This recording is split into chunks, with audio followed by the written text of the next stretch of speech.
श्री हनुमान रक्षा स्तोत्रम्। वामे करे वैरिभिदं वहन्तं शैलं परे शृङ्खलहारटङ्कं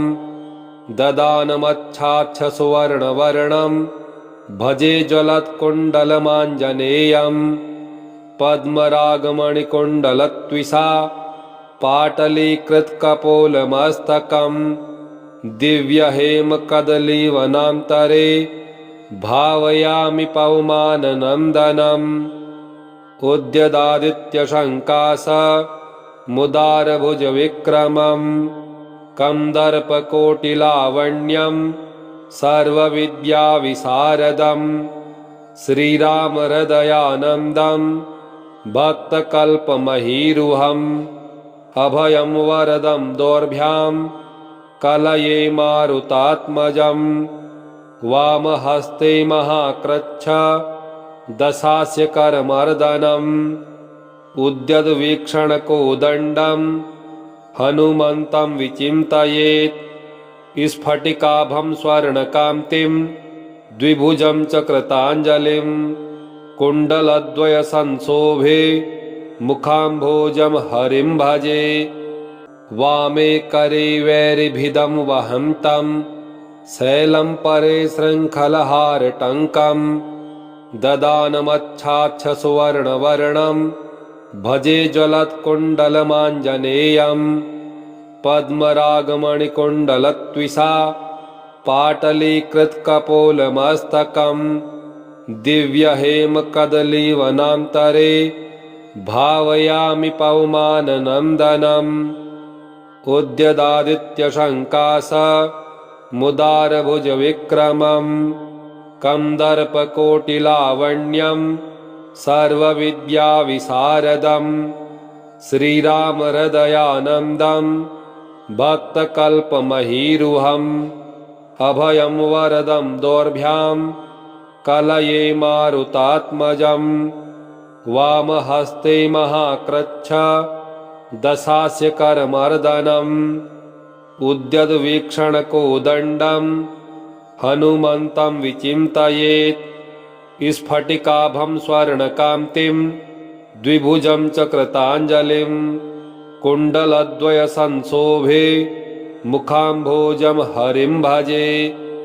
वामे करे वैरिभिदं वहन्तं शैलं परे शृङ्खलहारटङ्कं ददानमच्छाच्छसुवर्णवर्णं भजे ज्वलत्कुण्डलमाञ्जनेयं पद्मरागमणिकुण्डलत्विषा पाटलीकृतकपोलमस्तकं दिव्यहेमकदलीवनान्तरे भावयामि पवमाननन्दनम् उद्यदादित्यशङ्कासमुदारभुजविक्रमम् कन्दर्पकोटिलावण्यं सर्वविद्याविशारदम् श्रीरामहृदयानन्दं भक्तकल्पमहीरुहम् अभयं वरदं दोर्भ्यां कलये मारुतात्मजं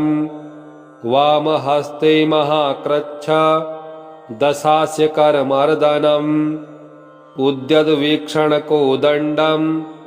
हनुमन्तं विचिन्तयेत् स्फटिकाभं स्वर्णकान्तिं द्विभुजं च कृताञ्जलिं कुण्डलद्वयसंशोभे मुखाम्भोजं हरिं भजे वामे करे वैरिभिदं वहन्तं शैलं परे शृङ्खलहारटङ्कं ददानमच्छाच्छसुवर्णवर्णं भजे ज्वलत्कुण्डलमाञ्जनेयं पद्मरागमणिकुण्डलत्विषा पाटलीकृतकपोलमस्तकं दिव्यहेमकदलीवनान्तरे भावयामि पवमाननन्दनम् उद्यदादित्यशङ्कासमुदारभुजविक्रमम् कन्दर्पकोटिलावण्यं सर्वविद्याविशारदम् श्रीरामहृदयानन्दं भक्तकल्पमहीरुहम् अभयं वरदं दोर्भ्यां कलये मारुतात्मजं वामहस्ते महाकृच्छ दशास्य करमर्दनम् उद्यद्वीक्षणकोदण्डम्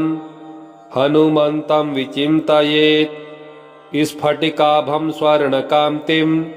द्विभुजं च कृताञ्जलिं कुण्डलद्वयसंशोभे मुखाम्भोजं हरिं भजे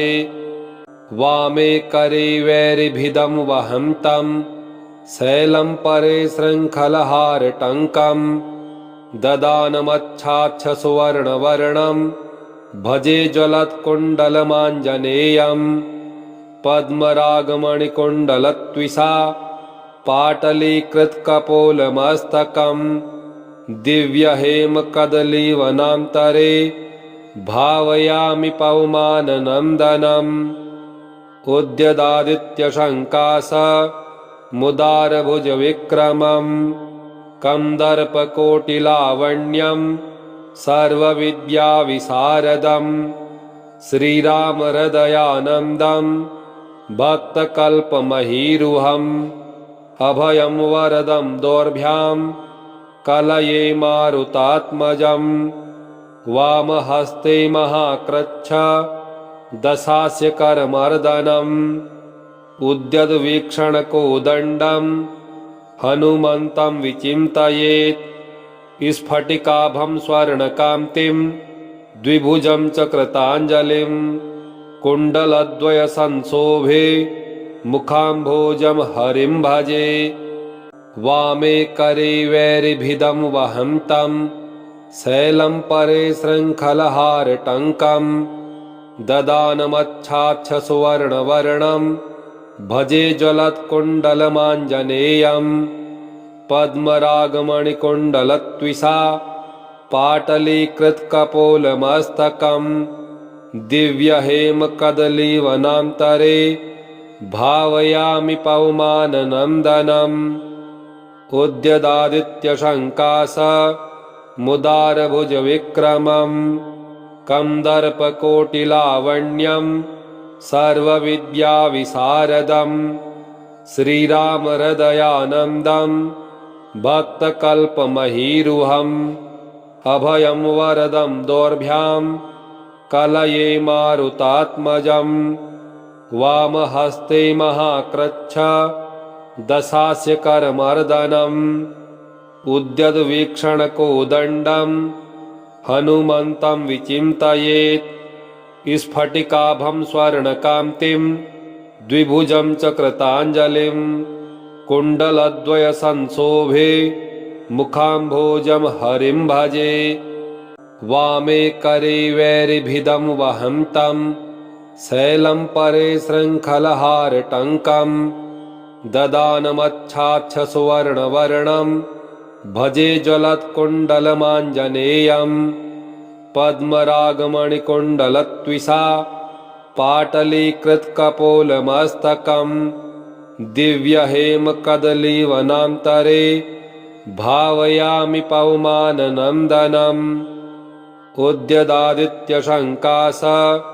मुदारभुजविक्रमम् कन्दर्पकोटिलावण्यं सर्वविद्याविशारदम् श्रीरामहृदयानन्दं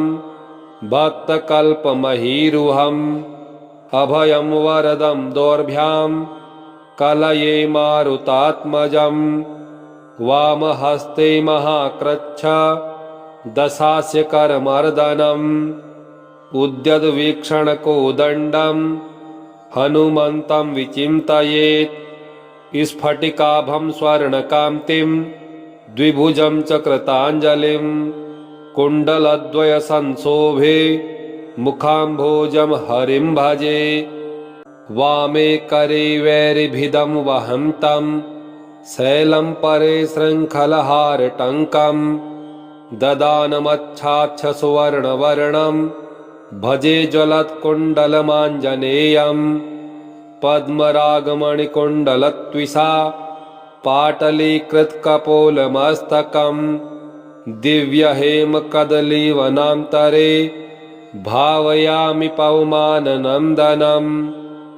उद्यदादित्यशङ्कास मुदारभुजविक्रमं कन्दर्पकोटिलावण्यं सर्वविद्याविशारदं श्रीरामहृदयानन्दं भक्तकल्पमहीरुहम् अभयं वरदं दोर्भ्यां कलये मारुतात्मजं वामहस्ते महाकृच्छ दशास्य करमर्दनम् उद्यद्वीक्षणकोदण्डं हनुमन्तं विचिन्तयेत् स्फटिकाभं स्वर्णकान्तिं द्विभुजं च कृताञ्जलिं कुण्डलद्वयसंशोभे मुखाम्भोजं हरिं भजे वामे करे वैरिभिदं वहन्तं शैलं परे शृङ्खलहारटङ्कं ददानमच्छाच्छसुवर्णवर्णं भजे ज्वलत्कुण्डलमाञ्जनेयं पद्मरागमणिकुण्डलत्विषा पाटलीकृतकपोलमस्तकं दिव्यहेमकदलीवनान्तरे भावयामि पवमाननन्दनम् उद्यदादित्यशङ्कास मुदारभुजविक्रमं कन्दर्पकोटिलावण्यं सर्वविद्याविशारदं श्रीरामहृदयानन्दं भक्तकल्पमहीरुहम् अभयं वरदं दोर्भ्यां कलये मारुतात्मजं वामहस्ते महाकृच्छ दशास्य करमर्दनम् उद्यद्वीक्षणकोदण्डं हनुमन्तं विचिन्तयेत् स्फटिकाभं स्वर्णकान्तिं द्विभुजं च कृताञ्जलिं कुण्डलद्वयसंशोभे मुखाम्भोजं हरिं भजे वामे करे वैरिभिदं वहन्तं शैलं परे शृङ्खलहारटङ्कं ददानमच्छाच्छसुवर्णवर्णं भजे ज्वलत्कुण्डलमाञ्जनेयं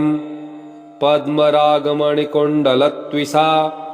पाटलीकृतकपोलमस्तकं दिव्यहेमकदलीवनान्तरे भावयामि पवमाननन्दनम्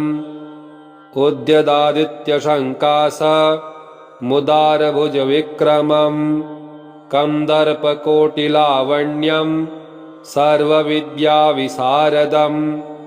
श्रीरामहृदयानन्दं भक्तकल्पमहीरुहम् अभयं वरदं दोर्भ्यां कलये मारुतात्मजं वामहस्ते महाकृच्छ दशास्य करमर्दनम् उद्यद्वीक्षणकोदण्डं हनुमन्तं विचिन्तयेत् स्फटिकाभं स्वर्णकान्तिं द्विभुजं च कृताञ्जलिं कुण्डलद्वयसंशोभे मुखाम्भोजं हरिं भजे वामे करे वैरिभिदं वहन्तं शैलं परे शृङ्खलहारटङ्कं ददानमच्छाच्छसुवर्णवर्णं भजे ज्वलत्कुण्डलमाञ्जनेयं पद्मरागमणिकुण्डलत्विषा पाटलीकृतकपोलमस्तकं दिव्यहेमकदलीवनान्तरे भावयामि पवमाननन्दनम् उद्यदादित्यशङ्कास मुदारभुजविक्रमं कन्दर्पकोटिलावण्यं सर्वविद्याविशारदं श्रीरामहृदयानन्दं भक्तकल्पमहीरुहम् अभयं वरदं दोर्भ्यां कलये मारुतात्मजं वामहस्ते महाकृच्छ दशास्य करमर्दनम् उद्यद्वीक्षणकोदण्डं हनुमन्तं विचिन्तयेत् स्फटिकाभं स्वर्णकान्तिं द्विभुजं च कृताञ्जलिं कुण्डलद्वयसंशोभे मुखाम्भोजं हरिं भजे वामे करे वैरिभिदं वहन्तं शैलं परे शृङ्खलहारटङ्कं ददानमच्छाच्छसुवर्णवर्णं भजे ज्वलत्कुण्डलमाञ्जनेयम् पद्मरागमणिकुण्डलत्विषा पाटलीकृतकपोलमस्तकम् दिव्यहेमकदलीवनान्तरे भावयामि पवमाननन्दनम् उद्यदादित्यशङ्कास मुदारभुजविक्रमम् कन्दर्पकोटिलावण्यम् सर्वविद्याविशारदम् श्रीरामहृदयानन्दम् भक्तकल्पमहीरुहम् अभयं वरदं दोर्भ्याम् कलये मारुतात्मजम् वामहस्ते महाकृच्छ दशास्य करमर्दनम् उद्यद्वीक्षणकोदण्डम् हनुमन्तं विचिन्तयेत् स्फटिकाभं स्वर्णकान्तिं द्विभुजं च कृताञ्जलिं कुण्डलद्वयसंशोभे मुखाम्भोजं हरिं भजे वामे करे वैरिभिदं वहन्तं शैलं परे शृङ्खलहारटङ्कं ददानमच्छाच्छसुवर्णवर्णं भजे ज्वलत्कुण्डलमाञ्जनेयम् पद्मरागमणिकुण्डलत्विषा पाटलीकृतकपोलमस्तकम् दिव्यहेमकदलीवनान्तरे भावयामि पवमाननन्दनम् उद्यदादित्यशङ्कास मुदारभुजविक्रमम्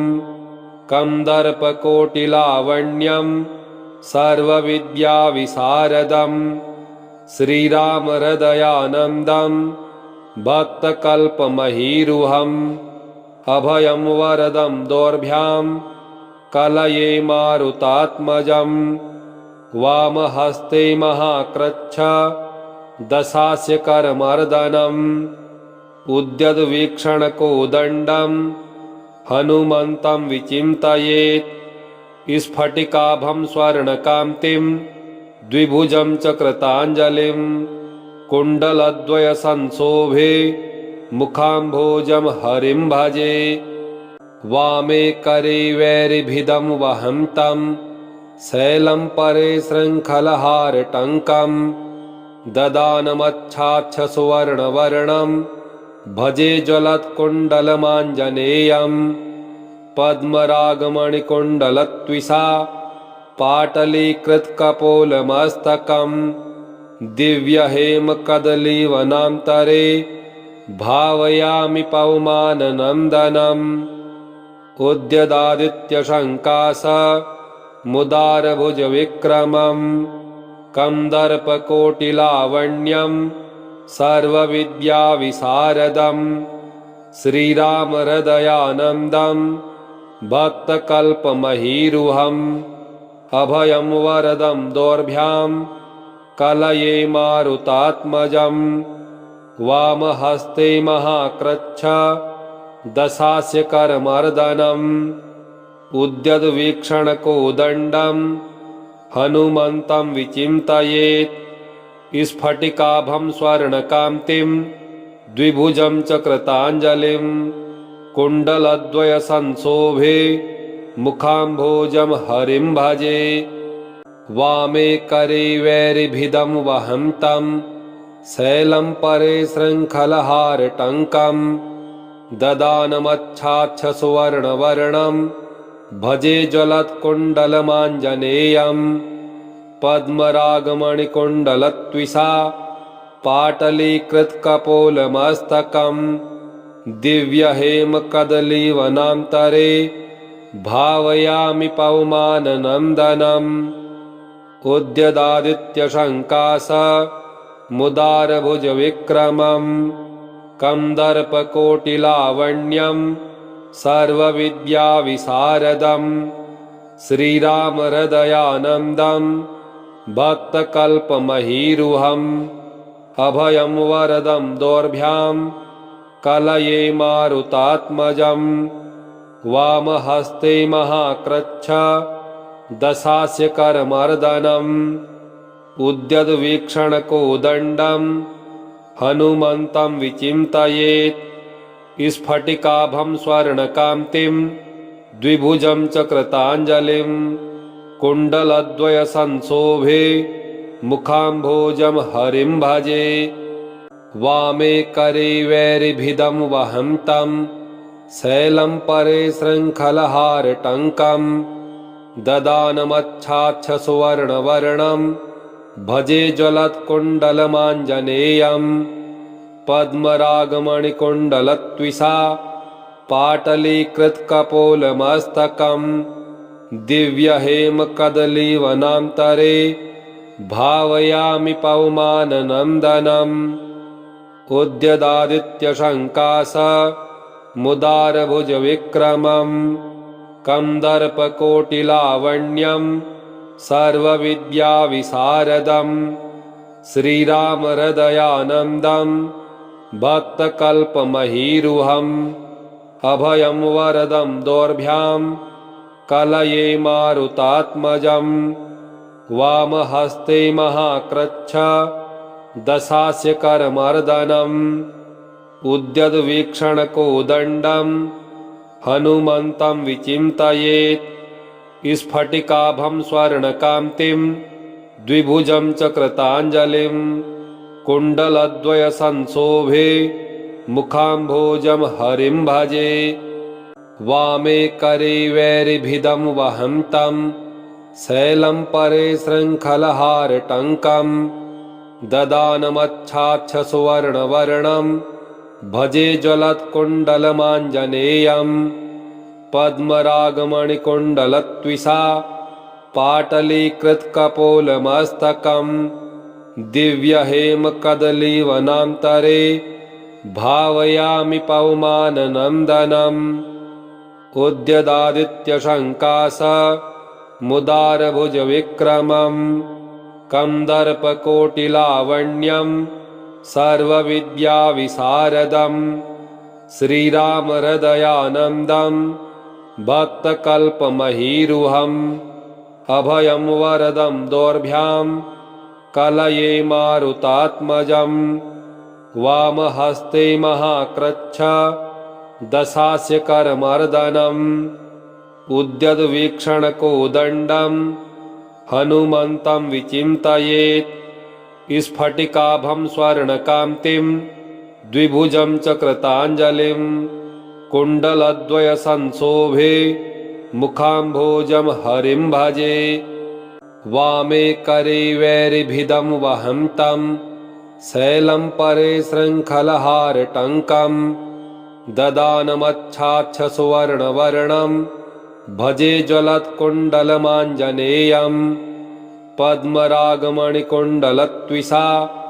पाटलीकृतकपोलमस्तकं दिव्यहेमकदलीवनान्तरे भावयामि पवमाननन्दनम्। उद्यदादित्यशङ्कासमुदारभुजविक्रमं कन्दर्पकोटिलावण्यं सर्वविद्याविशारदं श्रीरामहृदयानन्दं भक्तकल्पमहीरुहम्। अभयं वरदं दोर्भ्यां कलये मारुतात्मजं वामहस्ते महाकृच्छ दशास्य करमर्दनम्। उद्यद्वीक्षणकोदण्डं हनुमन्तं विचिन्तयेत् स्फटिकाभं स्वर्णकान्तिं द्विभुजं च कृताञ्जलिं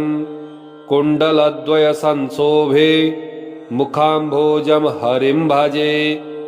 वामे करे वैरिभिदं वहन्तं शैलं परे शृङ्खलहारटङ्कं ददानमच्छाच्छसुवर्णवर्णं